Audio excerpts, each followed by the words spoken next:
Hi friends, group 1 ஸ்டூடெண்ட்ஸ்க்கு வந்து ரொம்ப இம்பார்ட்டண்டான இன்ஃபர்மேஷன். ஸோ எக்ஸாம் ஹால் பற்றி தான் வந்து இங்கே கொடுத்துருக்காங்க. ஸோ டோட்டலாக வந்து 32 டிஸ்ட்ரிக்டில் வந்து 856 எக்ஸாம் சென்டர்ஸில் வந்து நடக்க போகுது. இது ரொம்ப ரொம்ப இம்பார்ட்டண்டான இன்ஃபர்மேஷன். ஓகேங்களா? ஸோ இது வந்து என்ன சொல்லியிருக்காங்க அப்படின்னா, இதில் நீங்கள் வந்து ஆல் டிக்கெட் வந்து ஆதார் கார்டு, அதாவது ஆல் டிக்கெட் டவுன்லோட் பண்ணணும்னா நீங்கள் இதுக்கு முன்னாடி வந்து ஆதார் கார்டு நம்பரை வந்து ஒன் டைம் ரிஜிஸ்ட்ரேஷனில் வந்து லிங்க் பண்ணியிருந்தால் மட்டும்தான் ஆல் டிக்கெட் டவுன்லோட் பண்ண முடியும் அப்படின்னு சொல்லியிருக்காங்க. ஸோ அப்படி நீங்கள் பண்ணலை அப்படின்னா வந்து ஆதார் கார்டு டீட்டெயிலை வந்து கொடுத்துட்டு அதுக்கடுத்து நீங்கள் டவுன்லோட் பண்ணிக்கலாம். ஸோ இது எல்லாருமே வந்து இப்போ புதுசாக வந்து நீங்கள் ஆல் டிக்கெட் ஆதார் கார்டு இணைக்கலனாலும் எல்லாருமே வந்து தயவு செஞ்சு போயிட்டு லிங்க் பண்ணிவிடுங்க. ஸோ லிங்க் பண்ணிட்டீங்கன்னா அது உங்களுக்கு யூஸ்ஃபுல்லாக இருக்கும். எப்படி இருந்தாலும் நீங்கள் வந்து ஆதார் கார்டு என்றைக்கு இருந்தாலும் லிங்க் பண்ணி தான் ஆகணும்.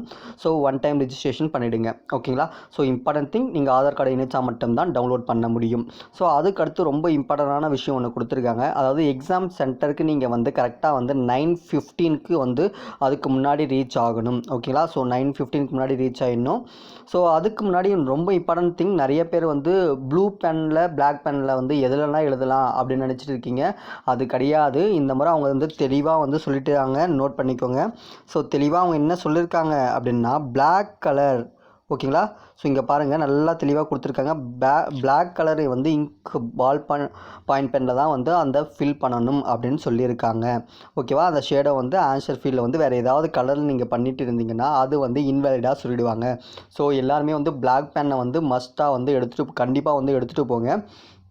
அதுக்கடுத்து வந்து எந்த ஒரு கேண்டிடேட்டும் வந்து 9:15 மேலே உள்ள எக்ஸாம் ஹால்குள்ளே என்டர் பண்ண மாட்டாங்கன்னு சொல்லிட்டு இருக்காங்க. அதே மாதிரி எந்த ஒரு கேண்டிடேட்டும் 1:15, அதாவது எக்ஸாம் வந்து 1:00 முடியுது அப்படின்னா 1:00 வந்து 1:15 தான் வெளியே அனுப்புவாங்க. நிறைய பேர் வந்து எக்ஸாம் எப்படா முடியும், எப்படா வெளியே போகணும், ஏன்னா சும்மா வந்து அட்டன் பண்ணுறவங்களாம் வந்து விட்டா போதா சாமி அப்படின்ற மாதிரி வெயிட் பண்ணிட்டு இருப்பாங்க. இந்த மாதிரிலாம் இனிமேல் பண்ண முடியாது. ஸோ ரொம்ப இம்பார்ட்டன்ட் திங், நீங்கள் ஆல் டிக்கெட் டவுன்லோட் பண்ணணும்னா நீங்கள் வந்து ஒன் டைம் ரிஜிஸ்ட்ரேஷன் வந்து பண்ணணும். ஸோ அதுக்கடுத்து பிளாக் கலர் பென் நோட் பண்ணிக்கோங்க. பிளாக் கலர் பென் தான் வந்து எடுத்துகிட்டு போகணும். டைம் வந்து முன்னாடியே வந்து நார்மலாக பண்ணிக்கலாம். ஓகே ஃப்ரெண்ட்ஸ், இந்த வீடியோ வந்து யூஸ்ஃபுல்லாக இருந்துச்சுன்னா யார் உங்கள் ஃப்ரெண்ட்ஸ் வந்து குரூப் 1 எக்ஸாம் எழுதுகிறாங்களோ அவங்களுக்கு வந்து ஷேர் பண்ணுங்கள். Thank you friends.